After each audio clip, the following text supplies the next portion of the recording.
He controlled the dance floor. The year was 1988. You can hear the heavy drum beat right now. You can smell the sulfur of the club smoke machine. You check the mirror one last time. You look sharp. The check is in the bank. It is Friday night. He gave us the ultimate anthem. The song just got paid, blasted from every car window in the neighborhood. It reached number 10 on the Billboard Hot 100. Parents dropped their kids at grandma's house to go party. Everyone knew the words. But wait, it gets dark. The man who started the party met a tragic end. He climbed from a small island family to the bright lights of New York City. He fought for his spot on the stage. Yet, the music business is a cruel machine. Here is the question. How does a star burn so bright and vanish so strangely?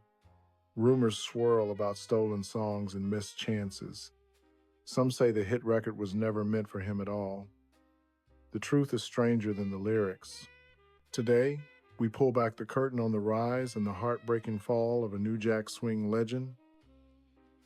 Imagine a dinner table set for 12 people. The air is hot and humid. The smell of fried plantains and fish fills the small house. You hear the sound of 10 children laughing, shouting, and fighting for a second helping. This was the world of Johnny Kemp. He was not born with a silver spoon in his mouth. He was born in the Bahamas. He was one of 10 children. In a house that full, you have to be loud to be heard. You have to be special to get noticed. Johnny learned this lesson early. He did not just speak, he sang. His voice was his ticket out of the crowd. He started in the church. Picture the wooden pews on a Sunday morning, the fans waving back and forth to beat the island heat. Johnny opened his mouth, and the church got quiet. The ladies in their Sunday hats nodded in approval. They knew he had a gift. But the church was just the beginning. By the time he was 11 years old, Johnny was already a working man. He joined a band called Kinky Fox. He was just a little kid, but he stood on stages, in nightclubs. He performed at concerts where the bass shook the floorboards. He saw the adult world before he was even a teenager. The smoke, the lights, the applause. He loved it all. Kinky Fox became local legends. They played all over the Caribbean islands. The tourists loved them. The locals loved them. But an island has a border. You can only go so far before you hit the ocean. Johnny and his band looked at the map. They looked north. They saw the bright lights of America. They wanted more. In 1983, they took the leap. They packed their instruments. They left the turquoise water for the gray concrete of New York City. The city was loud, dirty, and full of energy. It was the era of boomboxes and breakdancing. They hustled hard. They signed a deal with a label called Sound of New York Records. They released a song called So Different. The song had a groove. It played on the radio in America. It actually became a big hit up north in Canada, but in the United States, it was just a ripple in a big pond. Johnny Kemp was good, but he was not yet a superstar. He was still grinding. Here is the deal. New York City in the 80s was a small world for musicians. Talent attracts talent. Johnny started hanging out with other hungry artists. He met a young guy named Keith Sweat. He met a musical genius named Teddy Riley. They were all just teenagers. They were around 15 years old. They ran the streets together. They were rivals, but they were also friends. Keith Sweat was in a group called Jamila. Teddy Riley was in a group called Total Climax. Johnny was the front man for Kinky Fox. They battled each other. They tried to see who could sing the highest note. They tried to see who could get the most girls. They pushed each other to get better. Years went by. The boys became men. Keith Sweat started to climb the mountain. He was working on his debut album.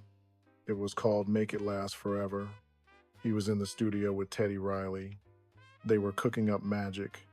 They wrote a song with a heavy beat. It was a song about the working man. It was about the joy of a Friday night check. They called it Just Got Paid. But wait, it gets crazy. Keith Sweat had a deadline. The music business is strict. You have to turn your work in on time. Keith finished his album. He sent the tapes to be mastered.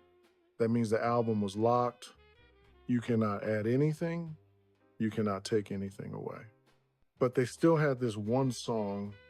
Just Got Paid was sitting on the shelf. It was a homeless song. Keith Sweat could not use it. He had already closed the door on his album. He looked at the tape. He looked at Teddy Riley. They realized they had a hit record with no singer. They needed someone with energy. They needed someone who could make people dance. They thought about their old friend from the block. They thought about the boy from the Bahamas with the big voice. They called Johnny Kemp. Rumors say the song was never meant for Johnny. It was an accident. It was a leftover scrap from Keith Sweat's dinner plate. But Johnny did not care. He was hungry. He took that scrap and turned it into a feast. Listen to the track again.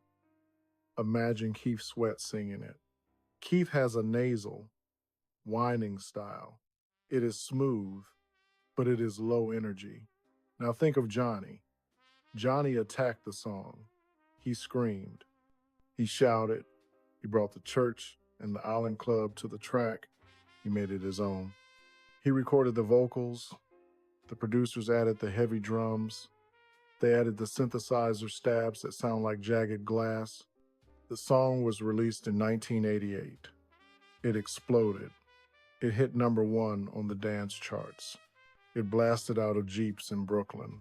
It played at weddings in Chicago. Johnny Kemp had finally arrived.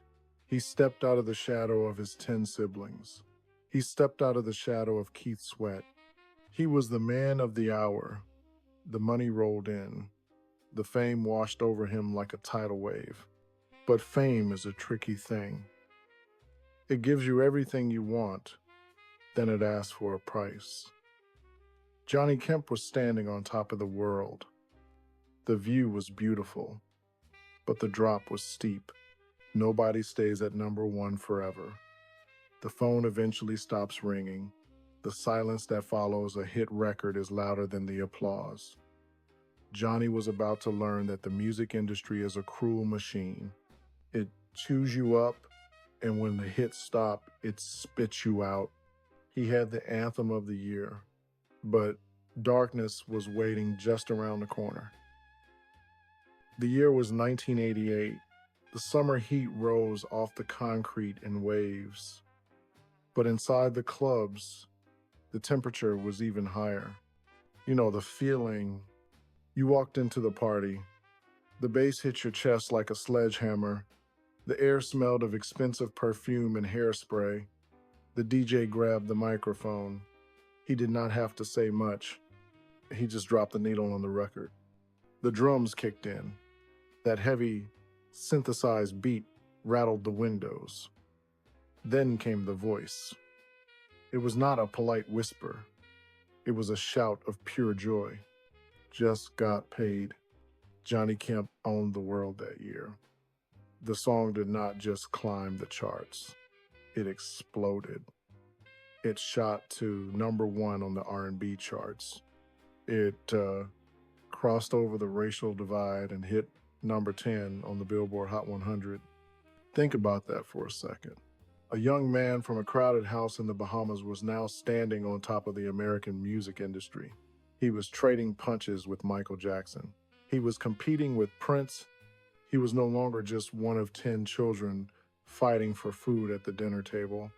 He was a star. He was nominated for a Grammy Award. The industry rolled out the red carpet. The flashbulbs popped like lightning every time he stepped out of a limousine. Picture the music video. Johnny stands in front of the mirror. He wears a sharp, broad-shouldered suit. His hair is cut in a perfect high top fade. He looks fresh. He looks confident. He spins, he kicks, he slides across the floor. He defined cool for an entire generation. Young men ran to the barber shop. They pointed at the magazines. They told the barber, "Give me the Johnny Kemp." They wanted his look. They wanted his swagger. But the song was more than just a dance track. It was a lifeline. Here's the deal. Life in the late 80s was tough. The economy was shifting. The streets were hard. Monday through Thursday was a battle. The boss yelled at you. The rent was late. The bus was crowded. The work was heavy. But then came Friday. The clock struck 5. The foreman handed you that envelope. You ripped it open. You saw your name on the check. You felt the paper in your hand. You put "just got paid" in your car stereo. You rolled down the windows. Suddenly, you were not a struggling worker. You were a king. Johnny Kemp gave a voice to the working man. He made the grind feel glamorous. He told the world that the person sweeping the floor deserved to party just as hard as the person owning the building. The money poured in. It fell like rain. Johnny went from the small island life to the high life of New York City. He moved into the big apartments. He bought the fast cars with the soft leather seats. He ate at restaurants where they did not put prices on the menu. He toured the country. He performed on the biggest stages. He walked onto the set of Soul Train. Don Cornelius shook his hand. The dancers formed the Soul Train line. And Johnny danced down the middle like he owned the place. He was living the American dream. He proved that talent was the only currency that mattered. He took a song that Keith Sweat threw away and he turned it into gold. He took a track that was left on the shelf and he built a mansion with it. His album, Secrets of the Flying Fish, flew off the shelves. Everyone wanted a piece of him. They wanted to touch the hem of his garment. They wanted to be near the magic. He was the face of New Jack Swing. Teddy Riley built the engine, but Johnny Kemp drove the car. He had the energy of the church choir and the grit of the nightclub. He was the perfect storm. But gravity pulls hardest when you are at the top. When you stand on the peak of the mountain, the view is beautiful. You can see for miles. You see the fans screaming your name. You see the city lights twinkling below you. But the air is thin up there. It is hard to breathe. Success is a lonely place. The entourage drinks your champagne. The managers count your money. The fans demand your energy. Everyone takes a piece of you. You start to wonder who is really your friend. You start to wonder if they love Johnny the person or just Johnny the star. Johnny smiled for the cameras. He flashed those white teeth. He signed the autographs. But the music business is a cruel machine. It is a vampire. It feeds on youth. It feeds on the next big hit. While the world saw a celebration, the shadows were growing. The party was loud, but the silence was waiting outside the door. The year 1989 rolled in. The charts began to change. New faces appeared. The phone rang a little less often. The spotlight started to drift. Johnny had reached the summit. He had tasted the sweetest fruit the world could offer. But he did not know that the path down the mountain was covered in ice. He had the anthem of the decade. He had the money. He had the fame. But he was about to learn a hard lesson. The higher you fly, the farther you have to fall. The music stopped. The year was 1989. The confetti from the New Year's party had been swept away. Johnny Kemp was standing in the center of the room, but the room was getting emptier. You know how it goes. 1 minute, The phone rings off the hook. Every promoter in America wants you. Every club owner wants to buy you a drink. You are the man who made the world dance. You are the voice of Friday night. Then the phone stops. The silence is heavy. It presses against your ears. It is louder than the music ever was. Here is the deal. The song Just Got Paid was a monster. It was a beast that could not be tamed. It hit #1. It made Johnny a legend. But monsters are hard to feed. The public is hungry. They ate the steak, and now they want dessert. They looked at Johnny and asked, "What is next?" Johnny looked back, but his pockets were empty. Remember the secret behind the hit. Johnny did not write Just Got Paid. The transcript tells us the truth. It was a gift. It was a leftover track from Keith Sweat and Teddy Riley. It was magic in a bottle. But you cannot catch lightning in a bottle twice. Keith Sweat went on to build an empire. Teddy Riley invented a whole new sound called New Jack Swing. They were producers. They were writers. They held the keys to the factory. Johnny was just the driver of the car.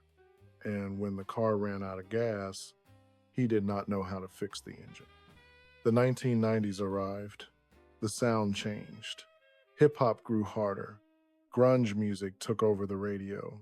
The bright, shiny suits of 1988 looked old. They looked like costumes from a play that had closed. Johnny fought to stay relevant. He released more music. He tried to capture that lightning again, but the sparks did not catch fire. The album sat in the warehouse. The radio DJs played the new guys. This is the cold reality of the business. It is a machine that grinds up talent. Imagine the frustration. You have the voice. You have the moves. You have the Grammy nomination on your shelf, but nobody is listening. You watch your friends, the guys you grew up with, the guys you raced against in the streets of New York climb higher and higher. You watch Keith Sweat become an icon. You watch Teddy Riley become a king, and you are stuck in 1988. The years turned into decades. The spotlight faded to a small, dim bulb. Johnny became a memory. He was the guy from the old school playlist. He was the nostalgia act. He performed at weddings. He performed at corporate parties. He sang for people who wanted to remember their youth. He kept smiling. He kept dancing. But the air around him was getting colder. Then came the darkness. The video title tells us the end of the story. Accidental demise, mysterious death. These are scary words. They are words that do not belong with a dance anthem. Fast forward to 2015. The setting should have been paradise. The water was blue. The sun was hot. It was supposed to be a celebration. But something went wrong. The details are murky. The rumors started to swirl just like they did back in the beginning. Some say he fell. Some say he was hurt. The transcript mentions a mysterious death right at the start. It hangs over his story like a black cloud. Picture the scene. It is not the bright lights of the Soul Train stage. It is the quiet, indifferent ocean. The man who controlled the dance floor was now alone. He was far from the crowded house in the Bahamas. He was far from the recording studios of New York City. He was found floating. The shock hit the world instantly. The news spread across social media.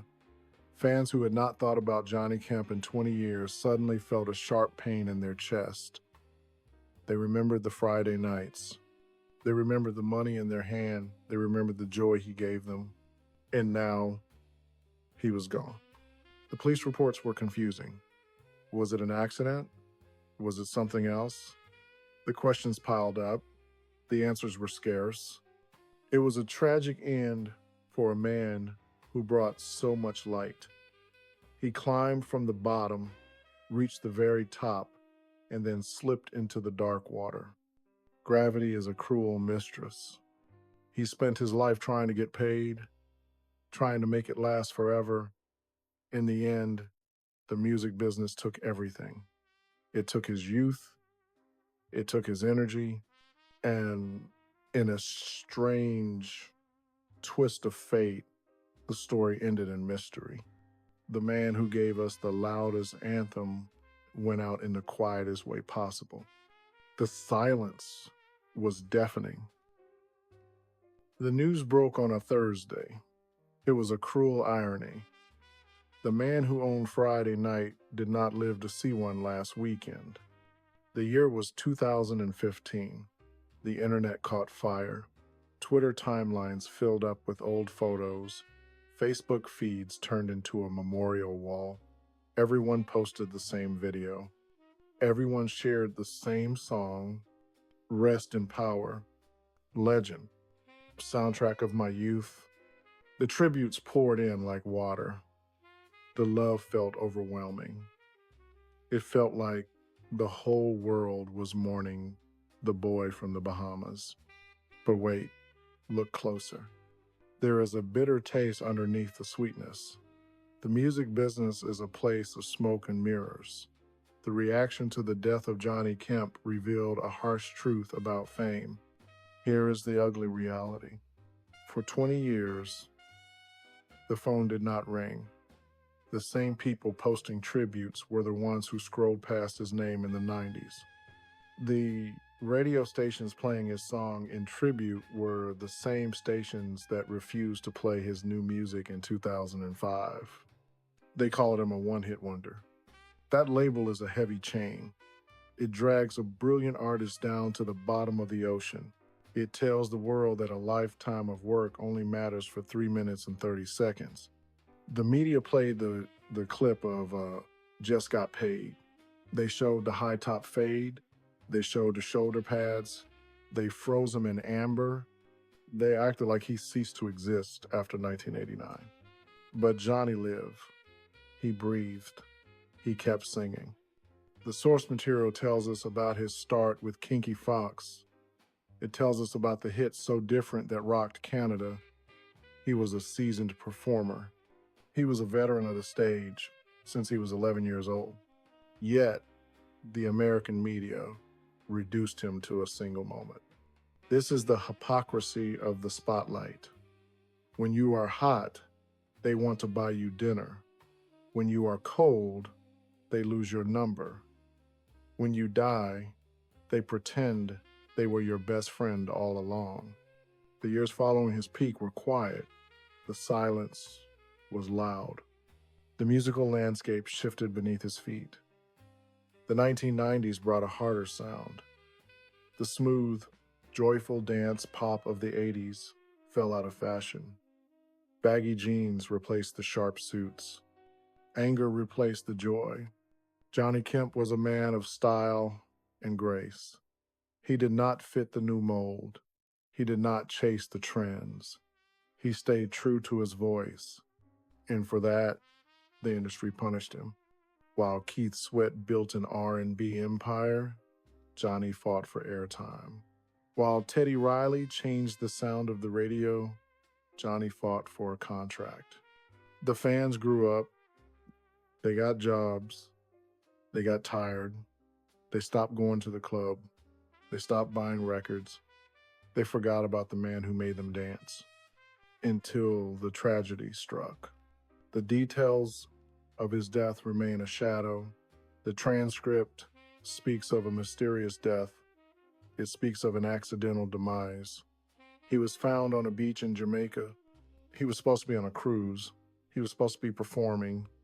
Instead, he was gone. Suddenly, the guilt set in. The public remembered how good he was.